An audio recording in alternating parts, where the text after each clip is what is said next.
Hi வணக்கம் மக்களே welcome to my channel. இன்றைக்கி வீடியோவில் எதை பற்றி பார்க்க போகிறோன்னா, நீங்கள் புது ஆட்டோ வாங்க போகிறீங்களா, அப்படி இல்லைன்னா ஆட்டோ ஓட்டுற ஐடியா உங்களுக்கு இருக்கா, அதுக்கு உண்டான டிப்ஸ் தான் கொடுக்க போகிறேன். ஏன்னு கேட்டிங்கன்னா, நிறைய பேர் இந்த தொழில் எப்படி என்ன ஏதுன்னு தெரியாமலே இந்த தொழிலுக்குள்ளே வந்து ஒரு 3 லட்சத்தை போட்டு வண்டி வாங்கிட்டு அதுக்கப்புறம் கடமை ஆகி ஆட்டோவை விற்றுட்டு திரும்பி பழைய தொழிலுக்கே போயிடுறாங்க. அப்படி வரக்கூடாதுன்னா இந்த வீடியோ முழுசாக பாருங்கள், ஃபுல் டீட்டெயிலாக நான் சொல்கிறேன் பாரு மக்களே. என்ன ஃபஸ்ட்டு பாயிண்ட் பார்த்தீங்கன்னா, நிறைய பேர் என்ன சொல்கிறாங்கன்னா, ஒரு ஆட்டோக்காரன் எவ்வளோ நான் ஓட்டுறீங்க, ஒரு குத்துமப்பா 2000 ரூபா ஓட்டுறேன், 2500 ரூபா ஓட்டினா அவங்க அந்த ஓட்டுறதுக்கான கஷ்டத்தை போடுவாங்க. அதனால தான் இந்த 2000 ரூபாய் வரும். மற்றபடி பார்த்தீங்கன்னா நீங்கள் கஷ்டமே போடாமல் 2000 ரூபா வரவே வராது. அதுக்காக தான் சொல்கிற ஃபஸ்ட்டு பாயிண்ட் தெரியுமா, நீங்கள் எவ்வளோ கஷ்டத்தை போடுறீங்களோ, டிராஃபிக் டைம் பார்க்காம நைட்டு பார்க்காம விடிகாலம் 3 மணிக்கு எழுந்துச்சி அப்புறம் நைட்டு 10-11 மணிக்கு கண்ணு முடிச்சு ஓட்டணும். அப்படி ஓட்டினா தான் 2 ரூபா 2500 ரூபா 3000 ரூபா கூட சம்பாதிக்க முடியும். ஒரு சோம்பேறித்தனம் படுற ஆளாக இருந்தால் கண்டிப்பாக இந்த தொழில் யாரும் வராதிங்க. நான் 10 மணி வரைக்கும் தூங்குங்க, 10 மணி மேலே தான் ஆட்டோ எடுப்பேன், எனக்கு 7 மணி நேரம் தூக்கம் வந்துருக்கா, தயவு செஞ்சு இந்த தொழிலுக்கு வந்துடாதீங்க. ஏன்னு கேட்டிங்கன்னா, கண்ணு மூச்சு ஓட்டுறதுக்கு தான் இந்த ஆட்டோக்காரங்களுக்கு கெட்டித்தனமே. முதல் விஷயம் பார்த்தீங்கன்னா, புது ஆட்டோ வாங்குறதா செகண்ட் ஹேண்ட் ஆட்டோ வாங்குறதா. நிறைய பேர் இப்போ தான் புதுசாக தொழிலுக்கு வர போகிறேன்னா ஒரு செகண்ட்ஸ் ஆட்டோ வாங்கி ஓட்டுங்க, இல்லை வாடகை ஆட்டோ கூட எடுத்து ஓட்டுங்க. வாடகை ஆட்டோ ஒரு 300 ரூபா தான். ஒரு 3 மாதம் பல்ல கழிச்சுன்னு ஓட்டினாலே போதும். ஒரு நாளைக்கு 300 ரூபா, 3 மாதத்துக்கு பல்ல கழிச்சு விட்டுருங்க. ஒரு வாடகை ஆட்டோ ஓடி எனக்கு கட்டுப்படி ஆகும், நான் சம்பாதிக்க முடியும்னா புது ஆட்டோ போடுங்க. இல்லை எனக்கு செட் ஆகுதுன்னா வாடகை ஆட்டோ விட்டுட்டு நீங்கள் பழைய தொழிலுக்கு போயிடுங்க.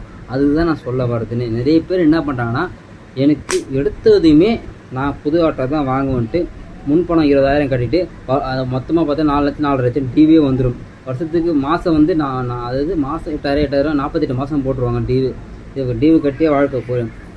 அதனால தான் சொல்கிறேன், முடிஞ்ச அளவுக்கு செகண்ட்ஸ் 20,000 80,000 பார்த்து ஒரு ஆட்டோ எடுத்து ஓட்டினாலும் சரி, அப்படி இல்லையா உங்களுக்கு தெரிஞ்சவங்க மூலமா வாடகை ஆட்டோ எடுத்து ஓட்டினாலும் சரி, அது உங்களுக்கு கெட்டிக்காரத்தான்.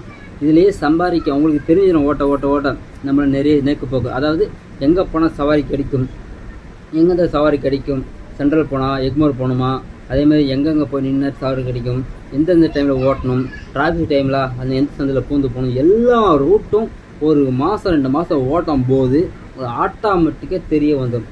அதனால தான் சொல்கிறேனே தவிர மற்றபடி உங்களை ஒரு இதுக்காக சொல்லலை. ஏன்னு கேட்டால் நான் பழைய ஆட்டோ தான் ஃபஸ்ட் நான் வாங்கி ஓட்டினேன். ஒரு 6 மாதம் ஓட்டிட்டு அதுக்கப்புறம் ஓரளவுக்கு எனக்கு நல்லா தெரிஞ்ச பிறகு புது ஆட்டோ வாங்கி இப்போ நான் ஓட்ட ஆரம்பிச்சிருக்கேன். நிறைய நீக்கி போகும். சரி, அதேமாரி எந்த ஆப் யூஸ் பண்ணணும், ரேப்பிடோவா, ஓலாவா, ஊபரா, நம்ம யாத்திரையா அப்படின்ட்டு ஒரு ஃபுல் வீடியோ போட்டிருக்கேன். மறக்காமல் அதையும் பார்க்கணுன்னா நம்ம சேனலை கிளிக் பண்ணிட்டு உள்ளே போய் பாருங்கள், அந்த வீடியோ இருக்குது. அதில் அதையும் மறக்காமல் கமெண்ட் பண்ணுங்கள் மக்கள். ஏன்னு சொல்கிறேன்னா, நிறைய பேர் தெரியாமல் அந்த தொழிலுக்கு வந்துட்டு அவசரப்படுறவங்க நிறைய பேர் இருக்காங்க. இப்போலாம் நிறைய பேர் படித்த இன்ஜினியரிங்காக இருக்கட்டும், எம்காம் பிகாம் பிஹெச்டி எல்லாம் படித்து நிறைய பேர் தொழிலுக்கு வந்து ஆட்டோ தொழில் எல்லாம் பைக் டேசி ஓட்ட ஆரம்பிச்சிட்டாங்க. ஏன்னு கேட்டிங்கன்னா, வெளியே அவன் கொடுக்குற சம்பளத்துக்கு கட்டுப்படி ஆகலை. அதுக்கப்புறம் பார்த்தீங்கன்னா இது ஓட்டினா ஒரு வீட்டுக்கு வருமானத்துக்கு ஏற்ற மாரி செலவுக்கு ஏற்ற மாரி பார்த்துக்கிறாங்க. அதனால தான் நிறைய பேர் இந்த தொழிலுக்கு வராங்களே தவிர மற்றபடி பிடிச்ச மாரி வரலை. நிறைய பேர் என்ன நினைக்கிறாங்கன்னா, இங்கே வந்தால் ஒரு மாதத்துக்கு ஒரு நாளைக்கு 2000 ரூபா, மாதத்துக்கு எங்கேயோ போகுது அப்படின்னு நினச்சிட்டு யோசிச்சுட்டு வராங்க.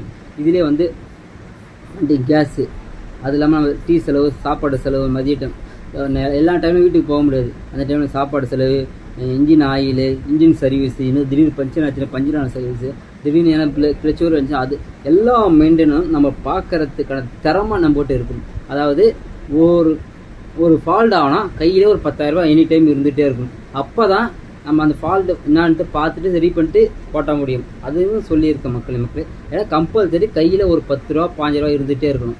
ஏன்னா திடீர்னு ஒரு பிரேக் ஷூ போகுதுன்னா அது எப்படியும் 1500 2000 ரூபா ஆகுதுன்னா அதுக்கு மாதத்துக்கு கையில் இருக்கும். நம்ம அப்போ இன்றைக்கி நாளைக்கு சம்பாதிச்சது போட்டு ஓட்டினா வேலைக்கு ஆகாது. அதேமாரி இந்த டயரை மாற்றுறதும், டயர் கண்டிஷனு, ஆயில் செக் பண்ணி ஓடணும். 5000 கிலோமீட்டர் ஒரு ஆயில் கண்டிப்பாக மாற்றணும். இல்லை நம்ம 7000 8000 மாற்றணும்னு கேட்டால் இன்ஜின் சீக்கிரம் அடையே சீஸ் ஆகிடும் சீக்கிரம். அதனால தான் என் பழைய ஆட்டோவும் இன்ஜின் சீஸ் ஆகிடுச்சு. அதனால தான் நிறைய பார்த்து உஷாராக ஓட்டுங்க. அதேமாரி எங்கே போனால் சவாரி கிடைக்கும், எங்கே போனால் சவாரி அடிக்கணும் எல்லாத்தையும் தெரிஞ்சு வச்சுக்கிட்டா உங்களை அடிச்சுக்க ஆளே கிடையாது. அதேமாரி முக்கியமாக நான் சொல்கிறேன்னா, டிராஃபிக்கான இடத்த அதிகமாக எடுக்காதீங்க. போரூர் சைடு அந்த எந்த டைம்லாம் சாயங்காலம் 5 மணிக்கு மேலே போரூர்லாம் போகவே கூடாது. ஒரு ரைட்டு மாட்டிங்கன்னா 2 மணி நேரம் 3 மணி நேரம் ஆகிடும். அந்த இடத்துல டிராஃபிக் கிளியர் ஆகி வரது நீங்கள் வாழ்க்கையை வெறுத்துடுவீங்க.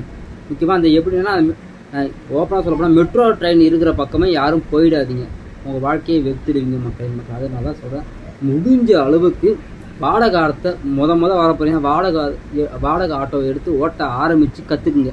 அப்போ தான் உங்களுக்கு சில நேக்கு போக்கு, சில வித்தியாசங்கள், சில எல்லாமே தெரியும். மறக்காமல் நான் சொல்கிறத ஃபாலோ பண்ணலாம், வாழ்க்கையில் நீங்கள் முன்னுக்கு வரலாம் மக்களே. இந்த வீடியோ பிடிச்சிருந்தால் மறக்காமல் லைக் அண்ட் கமெண்ட் பண்ணுங்கள். வீடியோ அடுத்த சந்திக்கலாம். பாய் மக்களே. நன்றி, வணக்கம்.